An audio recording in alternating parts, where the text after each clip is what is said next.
kepada beliau. Ya, Bapak Miftah Habibur Rahman niki dawuh saking Gus Kausar nih.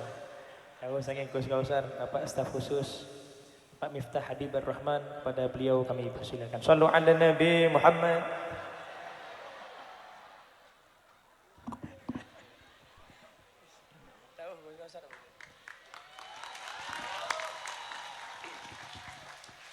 Assalamualaikum warahmatullahi wabarakatuh. Alhamdulillahirabbil alamin wa kafa, salatu wassalamu ala sayyidina Muhammadinil Mustafa wa ala alihi wa sahbihi ahli sidqi wal wafa, amma ba'd. Hadratal mutaramin, para masyayikh, para kiai, wabil khusus Abah Yai Huda Jazuli yang ada di pelosok hari ini, kita doakan mudah-mudahan beliau senantiasa sehat, panjang umur, dan terus memberikan keberkahan untuk kita semuanya. Dan juga Abah Huda Junior yang hadir malam hari ini, Kiai Haji Abdurrahman Al-Kautsar. Kenapa kalau saya tanya sama beliau kok saya bayar pajak?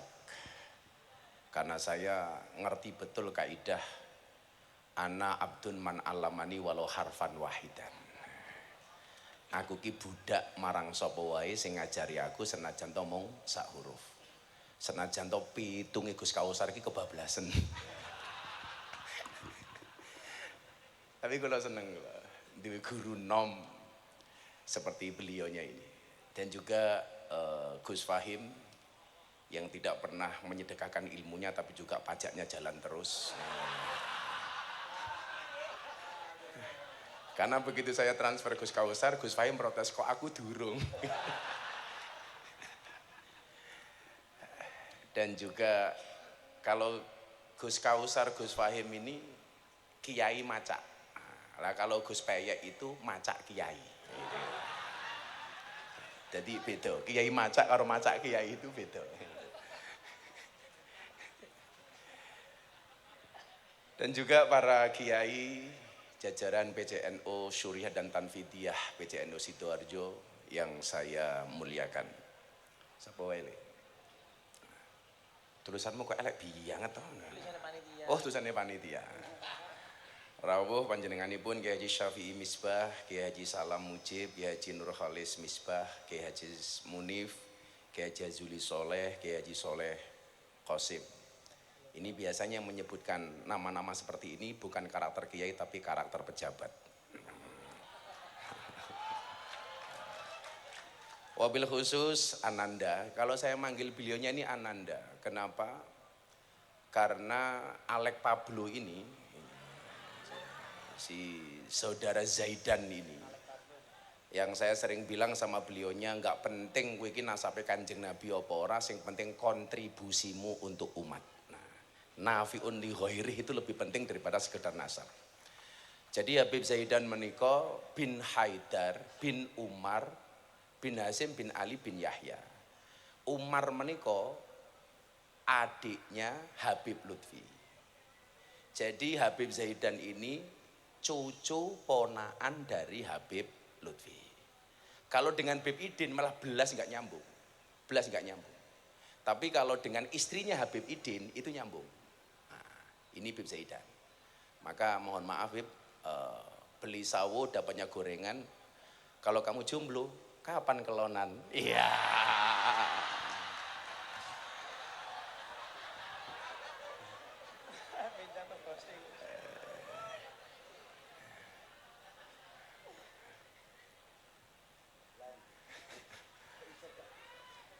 Belas Gus. Oke, jadi dia itu punya prinsip Gus, gara-gara maca hadis nih loh. Jadi bahwa dia berpendapat jomblo itu investasi. Gara-gara dia membaca man asyqa fa'afa fakatama famata mata syahidan. Sing sapa wonge jatuh cinta, kemudian dia mampu menjaga kesuciannya, dia mampu menyembunyikannya, kemudian dia mati, maka dia mati dalam keadaan syahid. Jadi Zaidan yang Sidoarjo, kemudian dia jomblo, ketemu begenggek, dia bisa menjaga kesuciannya. Lah, kok umpama pas sholawatan mati kelekan mik, lah itu matinya syahid, matinya syahid. Oke Bapak, Oke Bapak. Padahal kan undang-undangnya jelas, idza ahabba ahaduhum shahibau falyatihi fi manzilihi falyukhbirhu annahu yuhibbuhu lillah. Barang siapa mencintai saudaranya, hendaklah dia datang ke rumahnya, kemudian dia berikan kabar kepadanya, "Dek, aku mencintaimu karena Allah." Ngomong, Beb. Ngomong jatuh cinta rawani ngomong mau gonta-ganti warna rambut. Ya. Apa? Dan malam hari ini alhamdulillah juga dihadiri sama Pak Bandi. Mohon maaf Pak Bandi, saya pejabat jadi nggak bisa kampanye Pak Bandi ya.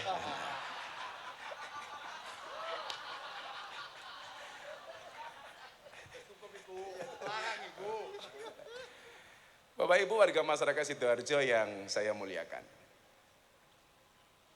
Demi Allah, Gus Kausar ini menjadi salah satu saksi bahwa saya menolak dari awal mendapatkan jabatan dari Pak Prabowo Subianto. Awal mula saya ditawari menjadi Menteri Agama, saya menolak. Saya ditawari menjadi Wakil Menteri, saya menolak. Sempat kemudian mau ditawari sebagai Kepala Badan Penyelenggara Haji, saya menolak. Pertimbangannya sederhana. Kalau saya jadi menteri, waktu saya habis fokus untuk di kementerian. Kulo mboten saged ketemu kali Bapak Ibu Sidoarjo. Saya nggak bisa ngalor ngidul wirawiri. Yang paling berat bagi saya kalau jadi menteri, saya harus potong rambut. Makanya hari ini heboh begitu orang bertanya, lihat saya di media, di kamera, kok Gus Miftah rambutnya hilang. Menggandakan rambut hanya untuk sebuah jabatan. Wah, saya ini tak prank kowe, Cuk. Muncul meneh gitu. Jadi pas saya dipanggil ke Kertanegara waktu itu pakai batik, rambut saya kuncrit, rapi. Pak Prabowo itu nyalami saya pangkling. Gus, rambutnya mana? Aman be, aman. Nah, jadi kalau kemudian saya membantu Pak Prabowo itu dianggap ambisi pengen mendapatkan jabatan, Anda salah. 100% itu salah. Justru orang yang sangat mensupport saya untuk menerima posisi apapun dari pemerintah. Salah satunya ya Gus Kausar. Abah niku dawuh. Lah Guse mboten nampi jabatan apapun dari Pak Prabowo. Padahal kita berharap Gus Miftah itu menjadi jembatan komunikasi kami kalangan pesantren kepada Pak Prabowo. Makanya kemudian ini menjadi pertimbangan bagi saya, apakah ini saya terima atau enggak. Lah kula ngomong kula tak istikharah dhisik alas mung dobos. Lah wis ati karep niku lah ora perlu diistikharah mesti metu. Ngerti, Beb? Dadi lah awakmu ki seneng karo cewek, ora usah mau istikharah langsung ditembak. Oh no. Kecuali ku ana pilihan, ana rondo karo gadis. Nah, aku kira-kira sing ndi? Mau istikharah ya apik, tapi ingat sebelum kamu istikharah kamu yakinkan dua-duanya mau sama kamu, gitu loh. Sing paling cilaka wis istikharah ora ana sing gelem lah modar kowe.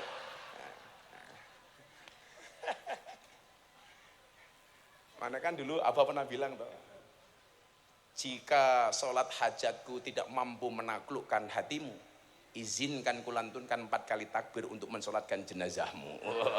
Ngono bro. Ngono bib. Gitu. Paya rasa melu-melu paya, masak kiai enggak ya.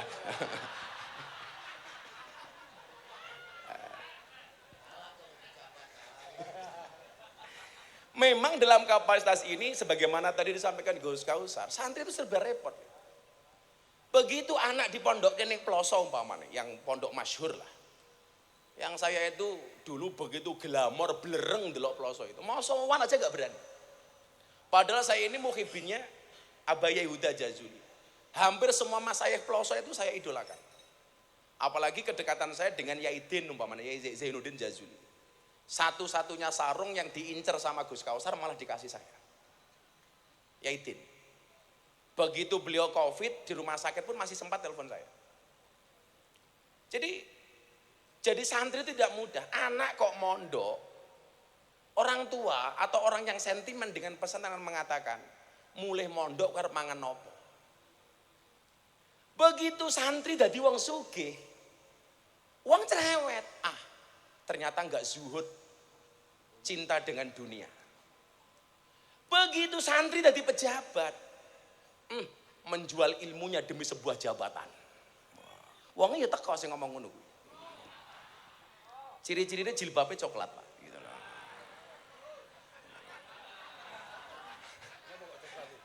Soalnya sing jilbab ireng luwih parah Gus.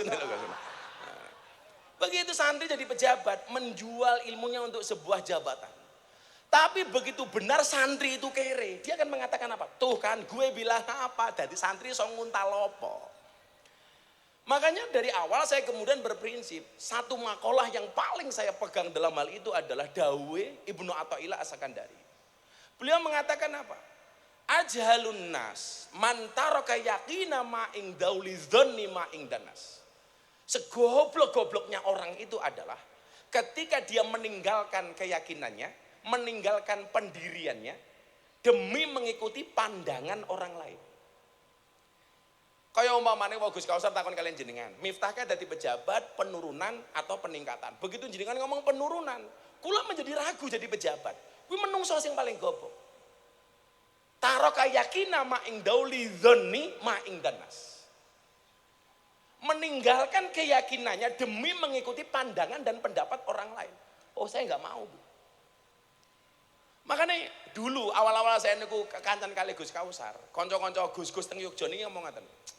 Miftah ki sok sepadan karo Kausar. Ilmune ra sepira gaul karo Gus-gus gede. Coba, ini sering kula aturke. Coba wong Sidoarjo mang jawab. Hewan yang paling besar di hutan niku jenenge napa, Bu? Gajah. Babi goblok, gajah goblok, babi iki lho. Malah celeng iki lho.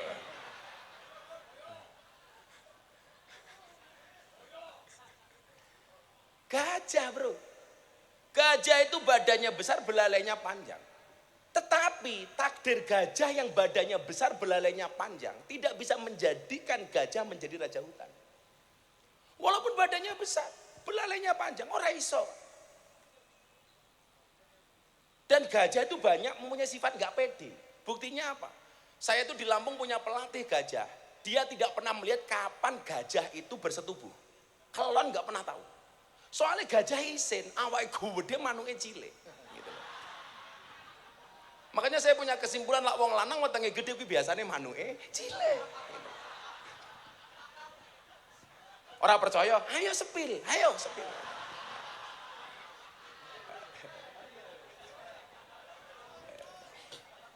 Gajah itu tidak mampu menjadi raja hutan, walaupun dia dianugerahi oleh Allah badan yang besar.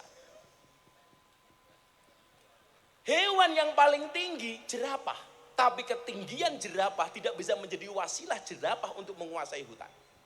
Gak ada cerita jerapah jadi raja hutan. Hewan yang larinya paling kencang, larinya paling banter, citah. Tapi ternyata kelebihan citah lari sekencang mungkin tidak bisa menjadikan dia menjadi raja hutan. Justru yang menjelma menjadi raja hutan itu bukan gajah, bukan jerapah, bukan citah, tetapi apa oleh singa. Pertanyaannya kenapa? Kok singa? Padahal singa itu badannya lebih kecil dibandingkan gajah, dia lebih pendek dibandingkan jerapah.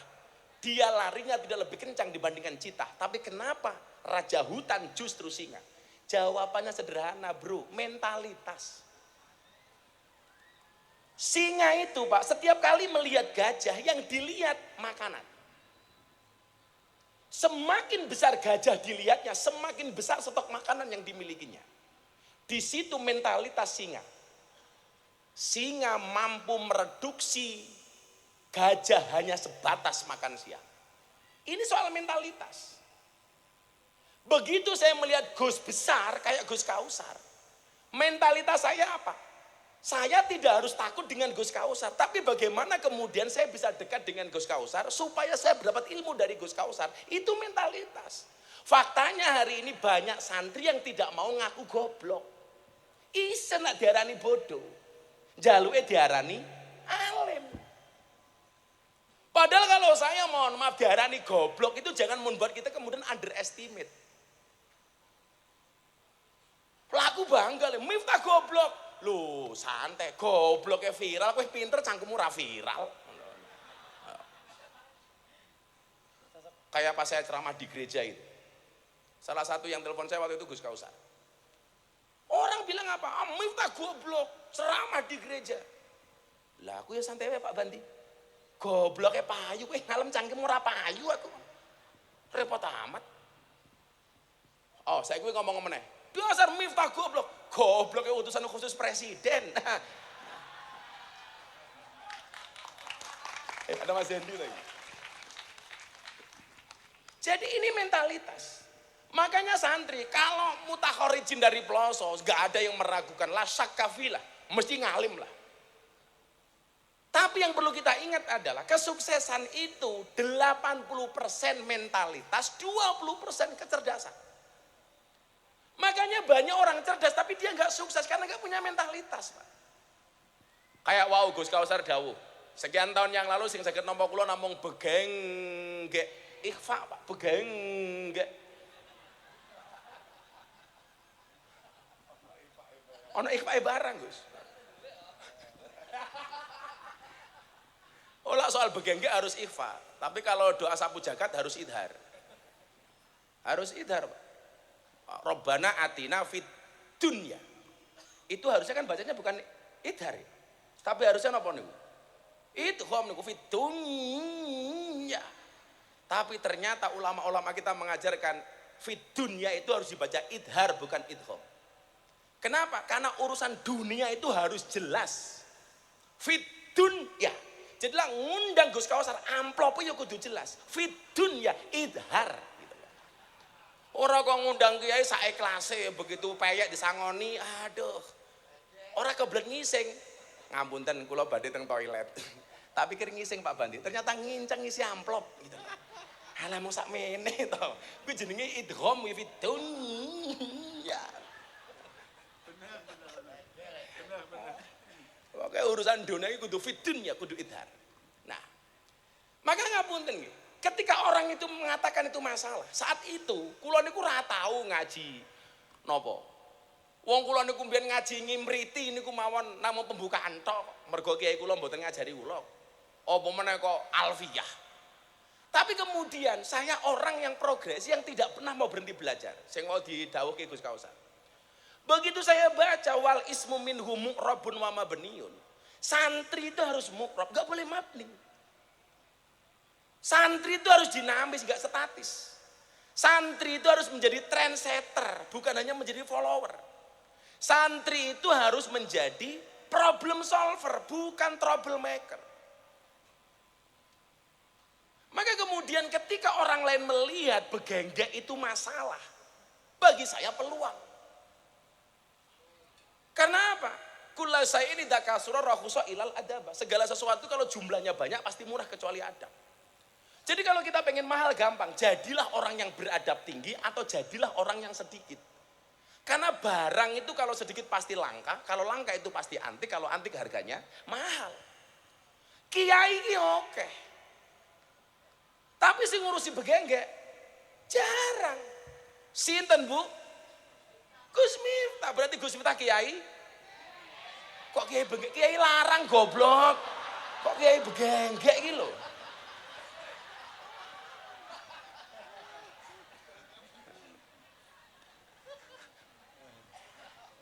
Abot.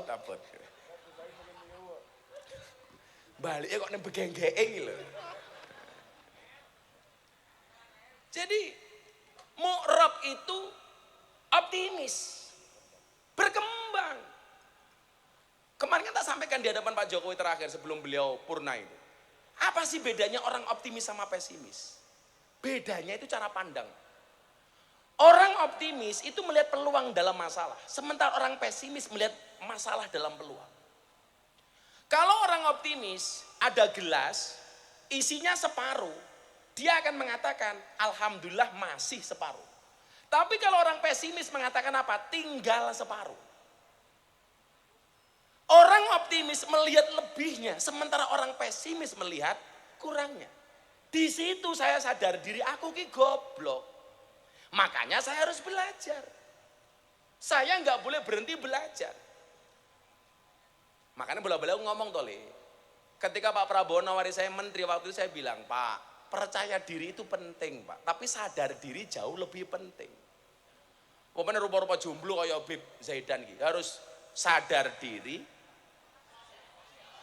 sadar posisi, sadar rai. Tapi raimu ganteng kok. Tapi lah nganggo teori ini anak Nabi Adam sing ganteng kuwi justru bojone elek. Sing lanang elek, sing wedok ayu. Mila kan Bib Zaidan ganteng berarti bojone nyamuk.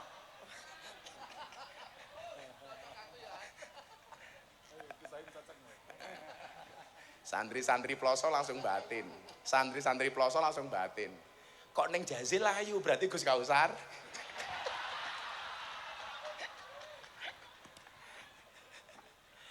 Insyaallah. Kalau lagi tenan Pak, lah kali ploso niku hati saya tertambat. Mula sak dawu Gus Kausar kula monggo nggih kalih nggih. Soalnya kula niku ngrumangsani. Al ilmu la yudraku illa bi ta'allum wal khidmatu la tutriku illa bil khidmah. Jadi lawang kaya kula niku ngrumangsani bodoh, satu-satunya supaya saya mendapatkan barokah ilmu itu ya harus khidmah.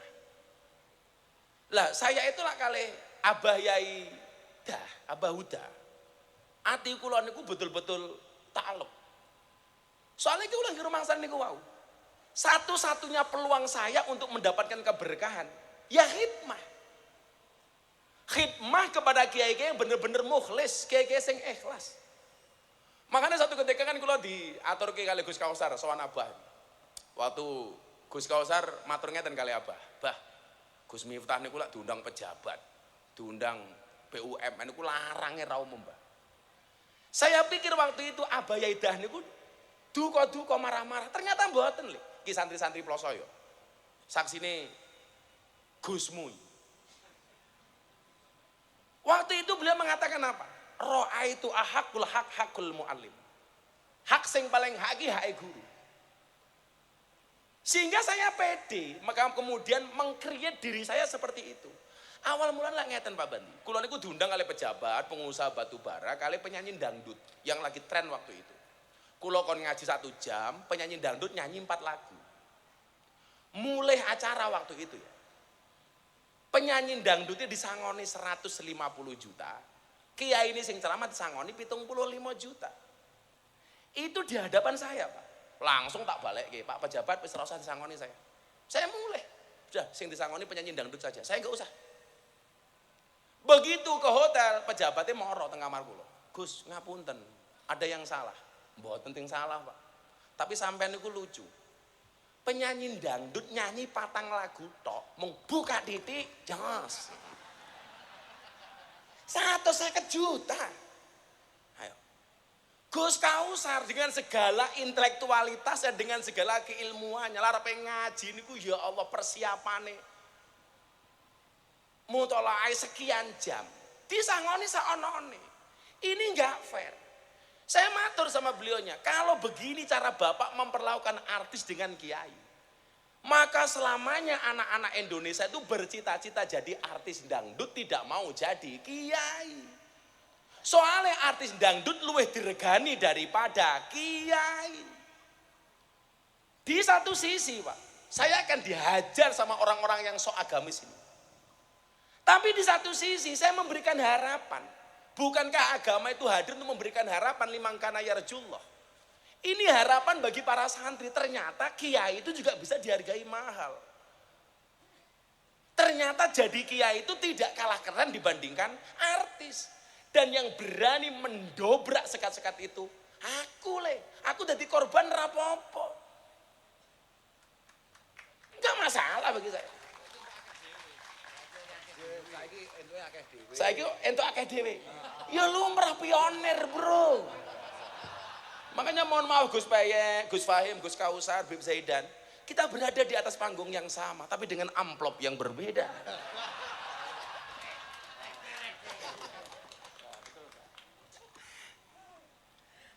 Liman kana yarjullah. Jadi ibu-ibu kemudian hari ini bisa ketika memprovokasi anaknya untuk mondok, Anda punya role model. Wih, dadi kiai iki keren ya, dari santri keren, contoh sapa Gus Kausar.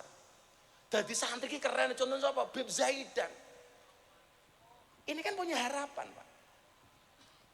Bola bali kula niku matur, kita selalu saja mengidolakan Imam Abil Hasan Asyadzili. Problemnya di kalangan NU, ketika melihat seorang Abil Hasan Asyadzili yang dilihat tasawufnya bukan kayanya. Kita enggak fair. Kudune lah ingin mengidolakan Sadiliyah. Yang kamu lihat tidak hanya bab sufi ini, tapi bab sugiye.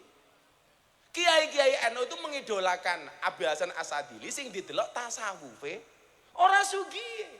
Makanya kemarin saya ketemu pengacara top di Jakarta Sunan Kalijaga. Saya matur apa? Awakmu ngerti lah bedone kiai karo pengacara? Nopo Gus? Kalau pengacara itu masalah jadi duit. Kalau kiai duit jadi masalah, Pak. Duit jadi masalah gitu. Engko begitu kancane Gus Kausar tuku mobil anyar, wis tibone mung hasud. Kok kayak mobil anyar aku durung. Sementara mindsetnya ini tidak dirubah. Maka ketika kemudian awal mula saya masuk ke kalangan para artis dan selebritis waktu itu. Di saat gempuran ustadz-ustadz sebelah. Kalau saya aja ngomong rodok keras, mboten angsal Gus. Karena bidang saya kerukunan beragama. Bikin rukun. Kalau ingin matur, saya mau bikin rukun Pak, tapi problemnya orang Indonesia itu karakternya banyak seperti wasit sepak bola, lari ke sana kemari mencari kesalahan orang lain. Ya mau, sing paling ciloko sekarang banyak orang Indonesia karakternya seperti wasit tinju. Jadi ono wong rangkulan, dipisah, wong antem-anteman dijarke kan bajingan wile. Wasit tinju. Padahal kudune kaya awake dhewe niki lebih banyak belajar dari tukang beca. Tukang beca itu orang paling sabar sedunia li. Nunggu penumpang orang teko beca itu tumpaki dhewe li. Sabar dia. Aku tahu dulu tukang beca itu abrak mobil diar beca rusak orang nesu Pak Bandi. Malah nyanyi matane matane matane.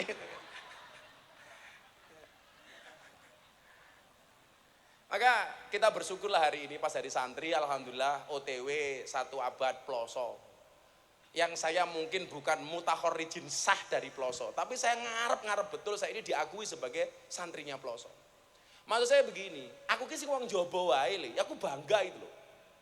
Kenal karo wong Ploso. Lah awakmu dadi santri Ploso, enggak punya kegembiraan lebih ku ya goblok menurut saya. Stempel Plosomu kok enggak bisa kamu maksimalkan, kamu rugi. Kamu rugi. Maka dalam konteks kemudian kebangsaan, santri itu kan menurut Kiai Tolhah Mansur itu satu dia bersifat etos religius, kemudian yang kedua egaliter, dan yang ketiga adalah etos populis. Etos religius beragama Pak. Lah pondok pesantren gak ada religiusitasnya berarti gak ada bedanya dengan asrama. Santri pesantren egaliter terbuka. Makanya cuma jenengan lihat di TikTok Gus Kausar, Basul Masail bisa dihabisi sama santrinya sendiri karena egaliter. Dan gak marah. Walaupun kadang-kadang santri itu kalau punya kesempatan ngajar guru nih, sak geleme dhewe. Pokoknya wis ora mung ada biadab pokoknya gitu. Tapi ini bentuk pesantren itu egaliter. Dan yang ketiga etos populis. Apa bedane sarjana karo santri? Sarjana itu semakin tinggi gelarnya akan semakin jauh dengan rakyat. Sementara santri semakin tinggi pendidikannya dia di Ma'had Hali akan semakin dekat dengan masyarakatnya. Makanya dalam konteks ini awake dia bangga dari santri. Kalau kemudian kaitannya dengan sila ketuhanan yang Maha Esa, iki bidangku. Karena soal kerukunan. Kalau kaitannya dengan Pancasila sila pertama, apa Beb? Sila pertama orang apa antem lho. Ketuhanan yang Maha Esa. Nah, ketuhanan yang Maha Esa. Sana sepedanya diambil.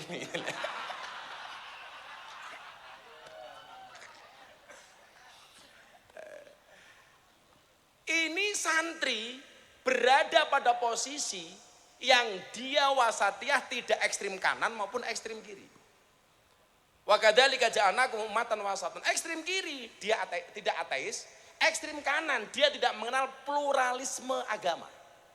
Kalau bahasanya Mbah Hasyim Muzadi niku riyen napa Gus Kausar, pluralisme agama itu agama tahu campur. Karena pluralisme agama itu menganut paham semua agama itu sama. Jalan untuk menuju Tuhan. Dan ini Gus ngapunten, ini menjadi wasilah Deddy Corbuzier masuk Islam ya gara-gara ini sebenarnya. Gara-gara dia bertanya apa pandangan Gus Miftah terhadap pluralisme agama. Saya bilang, saya enggak setuju ketika orang mengatakan semua agama itu benar titik. Saya enggak setuju.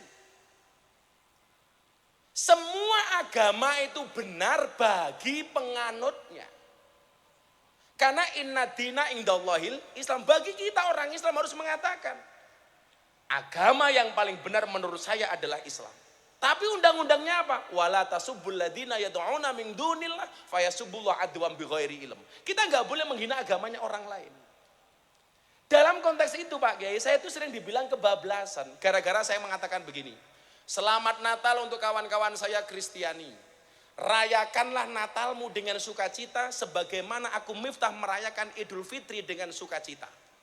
Saya dorong orang Islam untuk masuk ke masjid. Kenapa? Karena masjid itu menjadi wasilah kebaikan dari orang Islam. Karena kalau orang Islamnya baik, orang Kristennya aman. Saya dorong orang Kristen untuk masuk ke gereja. Kenapa? Karena gereja itu menjadi wasilah untuk menjadi orang Kristen yang baik. Kalau Kristennya baik, Islamnya aman. Kalau Kristennya baik, Islamnya baik, Hindunya baik, Budanya baik, Konghucunya baik, Indonesia aman. Maka saya bilang, beda agama itu bukan musuh, tapi partner dalam kebaikan. Itu kalau Habib bilang saya staf khusus, kamu merendahkan saya. Utusan khusus le, menghina cah cilik.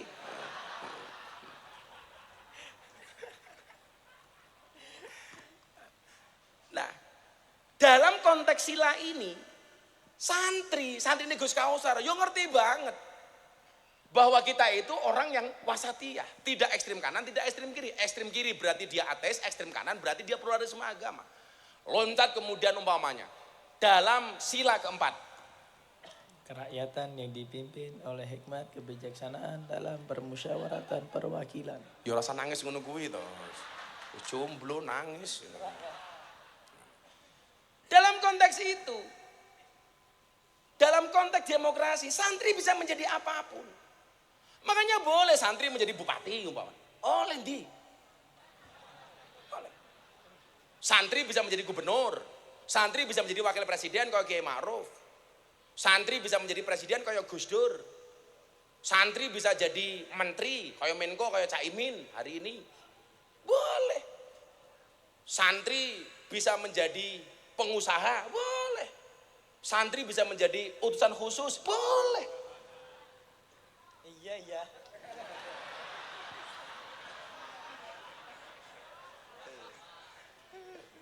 Dalam konteks demokrasi.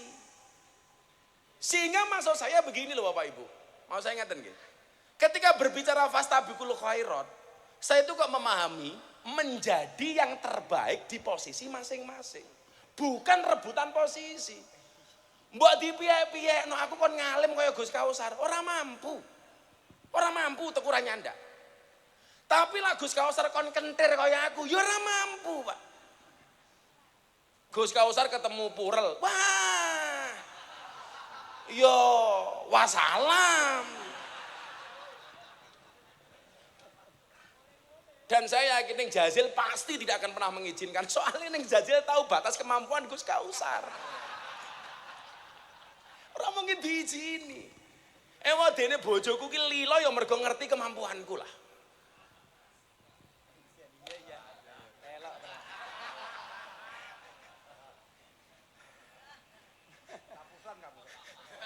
Lah Gus Kausar ki tetep piye-piye ra bakal neko-neko Pak. Karena beliau tuh punya prinsip. Lelaki yang hebat itu pasti berangkat dari doa seorang istri. Kuwi bojone siji Gus Kausar hebat.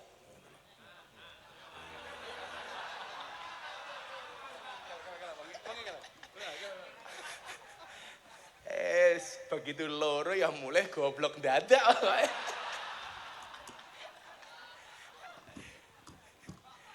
Makanya saya itu sebenarnya berat. Kalau istri saya itu harus berinteraksi dengan Neng Jazil itu saya berat. Mereka masih sendiri-sendiri saja Pak, sudah menakutkan Pak. Apalagi kalau bersekutu Gus, lah modar. Entek awake dhewe Gus. Wong wedoke dilawan. Tapi memang ada penelitian yang istimewa Gus. Saya itu mendapat penelitian begini ya. 75% istri itu tidak suka dengan teman laki-laki suami. Jadi lah sing lanang nampa tamu, sapa meneh gitu. Jadi 75% istri tidak suka dengan teman laki-laki suami. Tapi sebaliknya, 75% laki-laki senang dengan teman perempuan istri. Lah itu loh. Gus. Sapa kancamu? Anak kan lebur apa-apa ngono kuwi lho, Gus.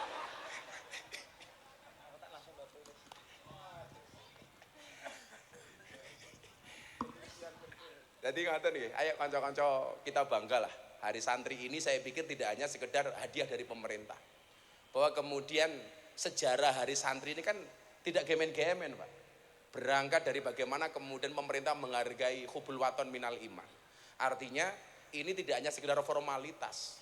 Makanya yuk pesan saya satu lah. Kalau kemudian kita ngomong masalah rukun, kok saling mendukung lah.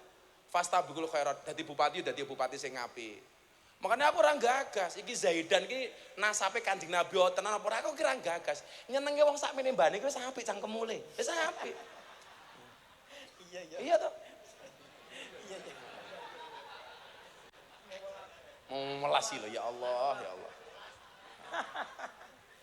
Malah wingi seneng karo cah wedok ora wani ngomong. Lah aku lak ngomong toh, mencintaimu adalah fakta, tapi memilikimu hanyalah kata. Apabila Antartika adalah batas tepi bumi, maka antar kita cukup hanya mengagumi. Iya. Ya Allah lele. Ini malah jawab. Jika cinta tidak direstui, maka didik bayi jadi solusi. Lah. Iya Zaidan jangan. Kue mumpung nasi Sidoarjo le, cinta ditolak, Gus Peyek bertindak.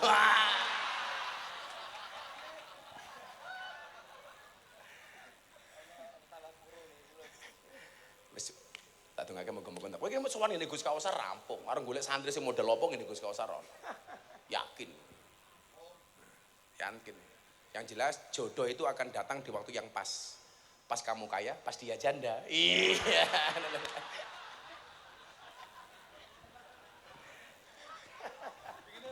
Pengen rondo. Soalnya ala rondo niku jan ibarat numpak jaran ora perlu diajari melayu dhewe lah kira-kira. Oh tenan lho, kowe lak ora biro rondo le, enggak ada malam pertama le. Adanya malam terusan. Wis tahu. Makanya saya Pak Bandi, Gus Kausar, Gus Faim itu paling seneng kalau landing di Bandara Surabaya. Karena Bandara Juanda. Pilih ngaten ya, satu hal kemudian yang untuk kita hati-hati supaya kita lebih rukun lah. Imam Abu Fudal itu kan mengatakan begini, yaji'u fi akhir zaman aqwamun yakununa ikhwanal alaniya wa ada asariro. Ini dalam berteman ini betul-betul saya pegang konsep itu ya. Akan datang di akhir zaman sebuah kaum yang di depan kita dia mengatakan dia teman kita, tapi di belakang kita dia menjelek-jelekkan kita. Wis sing gare rarukun jane kuwi. Aslinya itu. Jadi kalau di depan kita, bahasannya top aja Pak. Menyala abangku, respect abangku, ilmu padi abangku. Saya kita tambahin ilmu telek abangku. Telek iki sakti Gus, telek iki sakti. Buktinya apa ora ana wong wani ngidak telek. Makanya ketika Gus sapa mbiyen sing ngelek dasar Miftah Gus telek mbiyen sapa? Gus Nur kayak. Dasar Miftah Gus telek, aku ngomong ora apa-apa telek iki sakti. Buktine ra ono wong ngidak telek. Apanya? Itu biyen. Sekarang enggak boleh, wong orangnya juga di dalam ngapain juga gitu loh. Dan telek iki sakti, Beb. Kok kowe wani ngidak telek, mesti dingklang, Beb. Aduh telek. Tapi lucune Pak Bandi ngerti telek malah diambung. Telek apa ya? Goblok.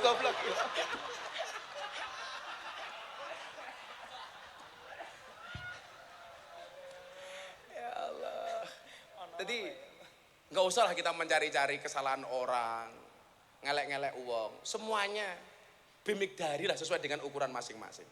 Mula seneng banget kekancan orang-orang kayak Gus Kausar yang kemudian mengingatkan saya kepada la tashab man la yuniduka halu wa la yadulluka 'alallahi maqalu.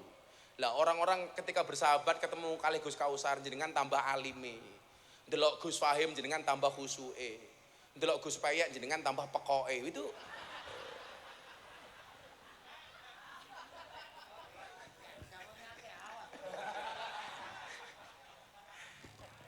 kita doakan semudah-mudahan di pemerintah Pak Prabowo benar tadi Pak Gus Kausar ngendikake bilih begitu banyak peluang yang diberikan kepada para santri. Mudah-mudahan ini menjadi kabar baik bagi bangsa Indonesia. Bapak Ibu akhirnya saya sering matur Kita lahir di zaman, banyak di antara kita yang lahir di zaman Pak Harto, tumbuh berkembang di zaman Pak SBY, mulai berkarir di zaman Pak Jokowi.